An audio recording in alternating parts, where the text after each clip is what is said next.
My biggest fear isn't death, it isn't failure, it isn't West Ham getting relegated. Don't you start talking about how I feel about my beloved West Ham. And it isn't even going bald. Which is a good job really, because things are getting so bad up here, I'm pretty much on first name terms with each remaining hair, so that I can hold a minute's silence every time one falls out. Farewell, my beloved friend. No, my biggest fear, the one that affects me pretty much every single day of my life, is the fear of regret. It's the vision that I'll be laying on my deathbed, reflecting on my life, full of regret over the decisions that I've made and the things that I've done. So you'd probably think that as a result of that, I live a life where I take every opportunity, seize the moment, and live every day like it's my last. Where every morning I run an ultra marathon across the mountains. Every afternoon I skydive without a parachute into a swimming pool full of supermodels. And every evening I tick off another great accomplishment for the good of mankind. But I haven't been doing any of that, because the fear of regret doesn't only affect my life as a whole, it affects every single decision I make, and it actually makes it really hard to make any decision. Because I'm worried about making the wrong decision and, you've guessed it, living to regret it. But just recently I've realised something which is really having an effect on how I look at regret and the impact that it has on my life.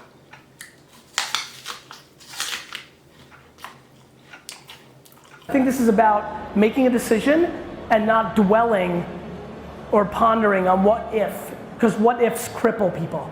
If you're saying to yourself, fuck, then what do?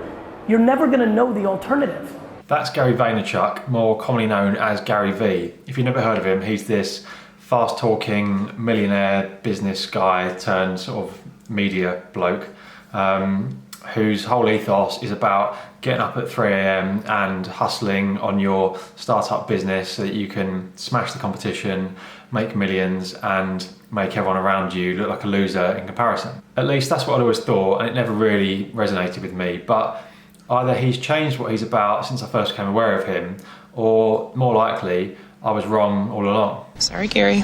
Because I've watched a fair bit of stuff from Gary Vee lately, and some of it is genuinely, profoundly changing the way that I view things. Not least because he has the exact same fear of regret that I do, but he handles it in a completely different and, well, better way. Because the number one thing that scares the fuck out of me is regret. And you're gonna sit there at 72 and you're gonna say, I wish.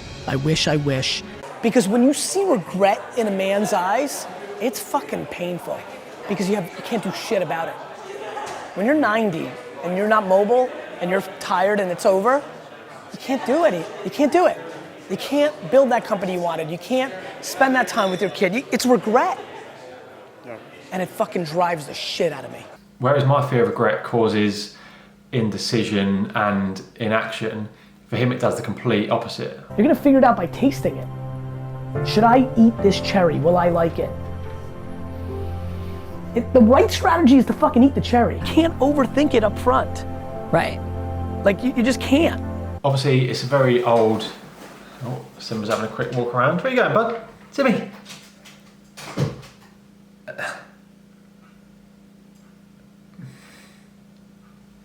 He's not interested in this bit. Yeah, obviously it's a very old cliche that you regret the things that you don't do more than the things that you do. What? You said doo-doo. But like most cliches, there is some truth in it. The fear of regret should actually be... Oh, he's coming back.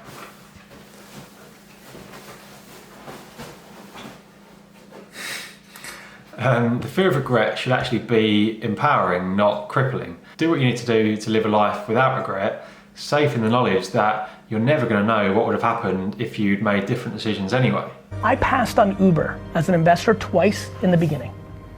If I did my normal $25,000, $50,000 check, I would have made $400 million.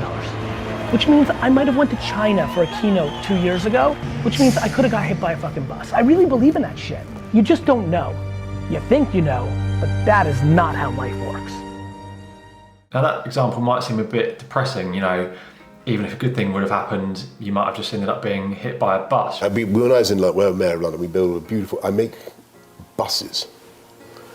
But it's actually really liberating. It means there's no such thing as a good or bad decision. All you can ever do is make what feels like the right decision at the time with the information that you've got available to you. It really is that simple. Once it's done, it's done. You're never going to know what would have happened if you'd made a different decision, whether things would have gone better or worse. You wouldn't spend large chunks of your life wondering what life would have been like if you'd been born on a different day of the week or with different colour eyes, because you can't change those things, just like you can't change anything that's already happened or any decisions that you've already made. So unless you're deliberately self-sabotaging your own life, obviously you're going to make whatever you think is the best decision based on the information that you've got.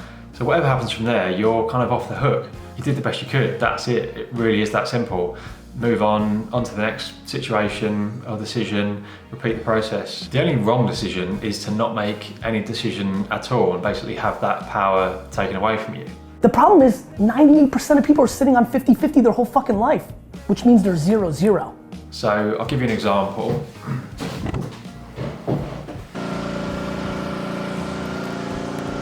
Right there. Come on. So I recently sold my house. I tried to show you that sign. That was to, gosh, it's very bright. And there's that guy, someone's pressure washing their driveway. Come on, bud. Yeah, so I recently sold my house. So obviously, close the front door. I need to find another one. And basically where I'm looking is about 5.5, 6 hours away from where I live now. Now, right at the beginning of my search, I found an area and a house in that area that I really liked, but I couldn't decide whether or not to buy it.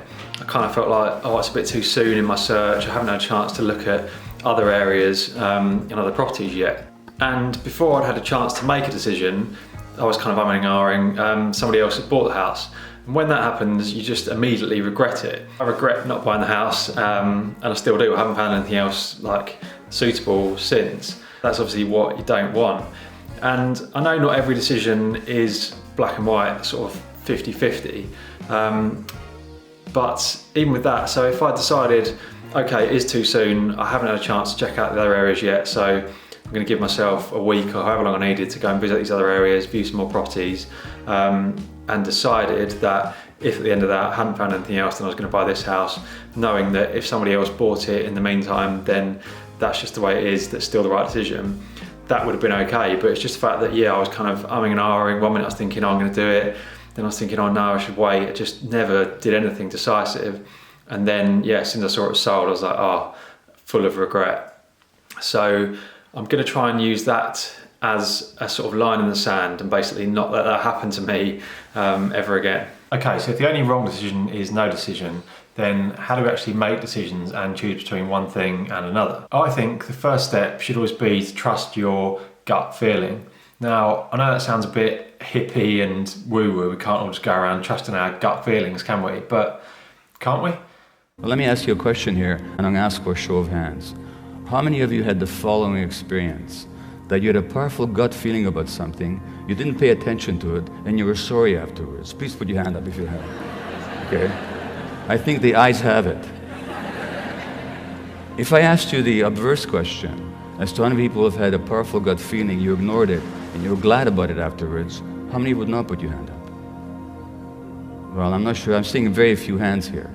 Well, that means to say, now you know what you're telling me? You're telling me that at some point in your childhood, you got separated from yourself.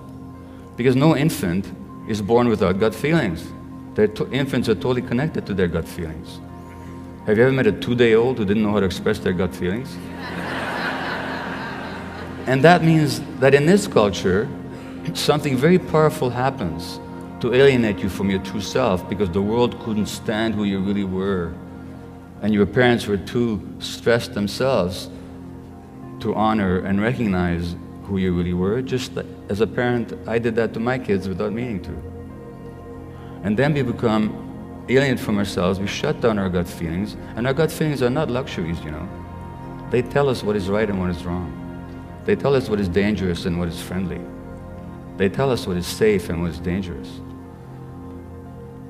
And they tell us what is true and what is false. So when we're alienated from our gut feelings, we no longer have a sense of reality, no longer have a sense of truth. By default, I think we tend to think, well, I can't just trust my gut, I need to use my brain and really, really think about this. But Why do we assume that our brain is going to be able to come up with a better decision than your gut feeling? Your brain and your thoughts, they're only one part of you. Like we all have kind of various fears or insecurities or whatever, which we know deep down don't make sense. They're just created by your brain. The brain is so stupid. Your gut or your subconscious or your instinct, whatever you want to call it, it has all the knowledge that your brain has. It has all of your history, it has all of your emotions, it has all your values, it has everything basically that make you who you are. And 9 times out of 10, it can give you a decision instantly. So what about those times where it can't? Like when you feel like you do really want to make a decision, but you just can't work out what to do. I found a guy called Tom Bilyeu. He is the founder of Quest Nutrition, which is $1 billion nutrition company. But he also created something called impact theory.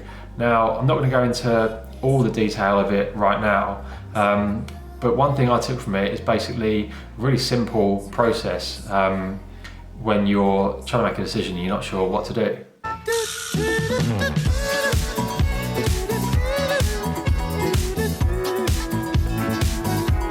The way I like to look at it is to take a step back and imagine that you're watching a movie of your own life. You're the lead character.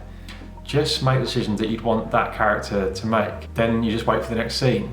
You're not the script writer, you can't control everything that happens. Would you want that character to play it safe throughout the whole film? To stay in a job that they hate, to never do anything brave, to not follow their dreams? It'd be a pretty boring film, wouldn't it? So, taking in all of this, I've got a new decision-making process. To like look at two ideas and think you can practically make a good decision is laughable. Literally flip a coin. Just pick the one that feels better right that second and make it about you. Because usually what kids struggle with is the decision they want to do versus the decision that they think they're supposed to do based on the other voices. So when you're 50-50, you get one day. And anything else is you're just fucking sitting and bullshitting. So fucking flip a coin to pick the one and never look back. Think one time for 1 hour, make a decision and go. Whenever I've got a decision to make, I'll allow myself 1 hour at the most to think about it. And at the end of that hour, I'll set a timer. When the timer goes off, I've got to make a decision one way or the other. And if I can't, then I'll just flip a coin. If you think that sounds ridiculous to make big decisions on a coin toss, then yeah, you're right. That's the point. The idea is, it's so stupid to make decisions on a coin toss that the idea of having to do that forces me to make a decision. And if you think an hour isn't long enough, actually it might be too long. I just remember feeling this massive sense of despair. And my entire life changed with one 5-second decision. And now what my job is I teach people around the world the power and the science behind making 5-second decisions. There's a 5-second window for all of us. There's a 5-second window between the moment that your inner wisdom, your instincts, your second brain, your gut, whatever you want to call it, all of that unique power that's in you that comes from your DNA, that comes from your life experiences, that comes from everything that you've learned in your life, situational intelligence, all of that, when it speaks to you and tells you to move, to speak, to take some form of action, you only got 5 seconds to move before your mind will talk you out of it. See, this is the trap that most of us are in. Most of us know what we could do to change things for the better. And we spend our time and our energy talking ourselves out of doing those things. True change comes down to 5-second windows. That moment that you know you need to do something that feels slightly uncomfortable, and your resignation, your excuses, your self-doubt start cranking up in your head, you gotta move. You have to move. And so what happened for me is I invented a hack, a brain hack. It's the stupidest thing in the world. And it turns out that it's actually tremendously profound and powerful at a neurological level and at a scientific and a psychological level. When I invented it, I had no clue what I had invented. And it took me about 3 years from the moment that I invented it to actually realize that, holy shit, I think I've discovered the secret to changing anything. Are you making the most of your life? And the answer is yes, if you pay attention to what you do in 5-second windows. Are you the kind of person that when your instincts come alive and they want to nudge you to go talk to that cute gal across the way or raise your hand in a meeting and share that idea? Are you the kind of person that pushes yourself to step into that, or do you pull back? That's the power of a 5-second decision. And slowly but surely, because I was changing myself 5 seconds at a time, making decisions that scared me, making decisions that I was convinced weren't going to work. I was doing it anyway. I started to change. I became the kind of person that stopped thinking about stuff and complaining about stuff, and I became the kind of person that I always had wanted to be, the kind of person that makes things happen. I saw myself changing. Years ago, I read a book called Yes Man by Danny Wallace. Basically, it's a true story. His life is going nowhere, he's stuck in a rut, and then he decides that for the next year, he's going to say yes to absolutely everything, whether he wants to say yes to it or not. Anytime he's offered anything, anytime he has a decision to make, he has to say yes. And it completely changes his life. I'm a yes man. His career takes off, he wins $25,000 on one of those free scratch cards you get in magazines that everybody assumes are a scam. He meets the world's only hypnotic dog, he gets a degree, he travels the world, he falls in love.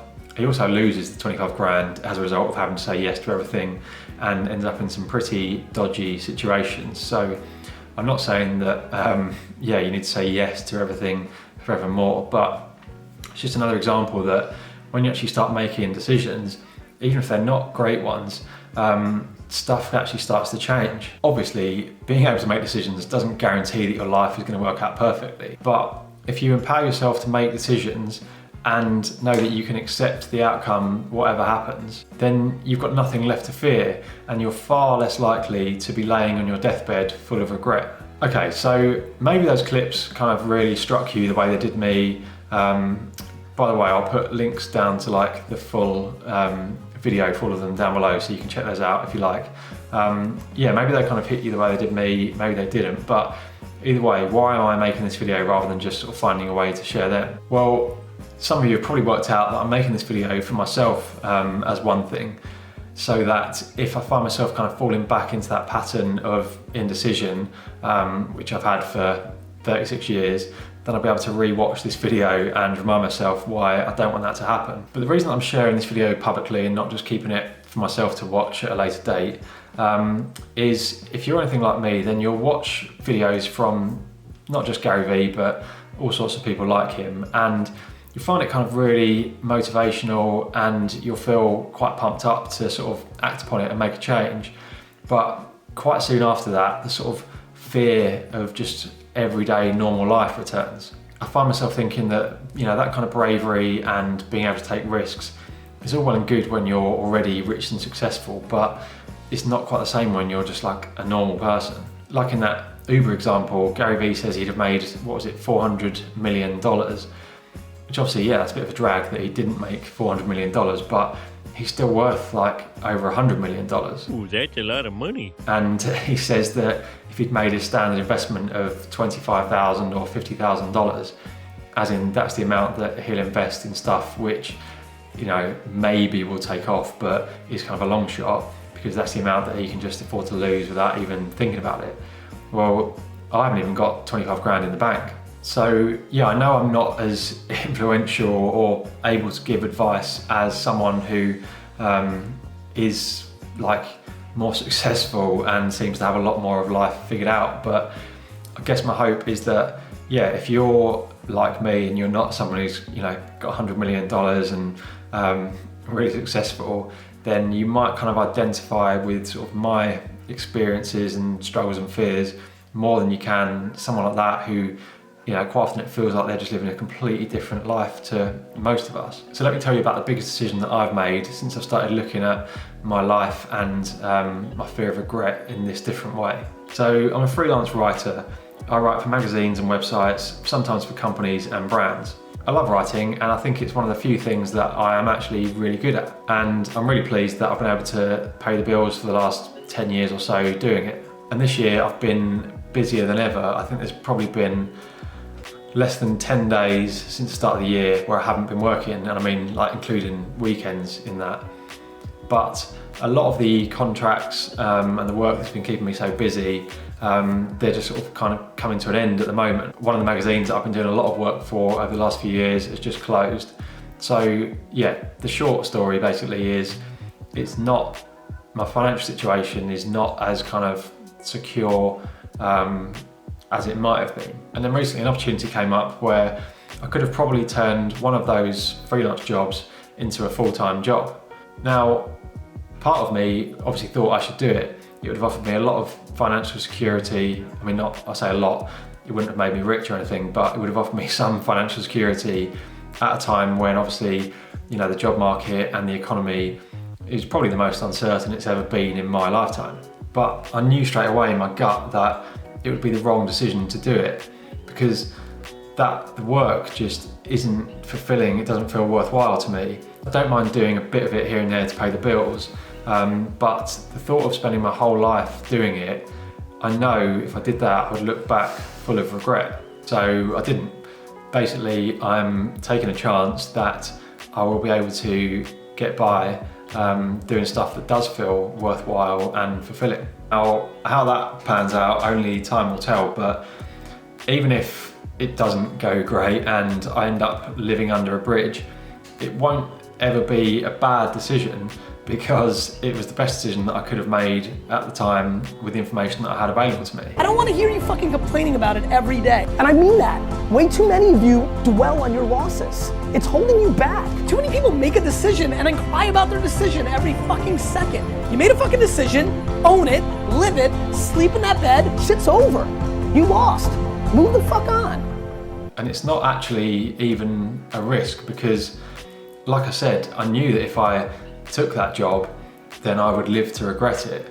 It's like if you're being chased by a lion who you know is going to eat you, and you get to the edge of a cliff, and you don't know kind of how deep the water is or if there's crocodiles in there or whatever, but you're going to jump off because you know that if you don't, the lion is going to eat you. It's like if I offered you 2 pills, said you've got to eat one, there's no choice. One's yellow and one's green. This yellow pill is definitely going to kill you. Not really sure what this green one's going to do. You take your chances on the green one. If you're still worried that you'll make a decision that feels right at the moment and then live to regret it, then write down why you made the decision. Then if you find yourself questioning it further down the line, just look at why you made that decision, realise that it was the right decision at the time, accept whatever the outcome has proved to be, and move on. And you can also not go out of your way to create regret, which sounds obvious, but it's actually something which is so easy to do. So like when I buy a house, my default thing will be to keep getting, say, all the Rightmove alerts for every new property that comes up in that area. But why is that a good idea? Because all that's potentially going to happen then is that a house will come up and I'll say, oh, I much prefer that, I wish I'd waited and bought that house instead. But if I just turned off those alerts, then I never would have seen that house and I'd still be perfectly happy in whichever house I'd moved into. It's like if you're regretting breaking up with your partner, assuming there's no chance of you getting back together, then don't check his or her Facebook or Instagram every day. That's only going to make things worse for you. Just don't fuel your own regret. Anyway, I hope that's been in some way useful. Thanks for watching. I'll see you in the future. Right now, wrap your head around this ridiculous gift that you were given. It's called life. 400 trillion to 1. The odds of becoming a human being. 400 trillion to 1. When you understand that math, how can't you live your life? That's how rare it is to be a human being. You've been given this ridiculous triple miracle. You've got one at bat. Please do something about it.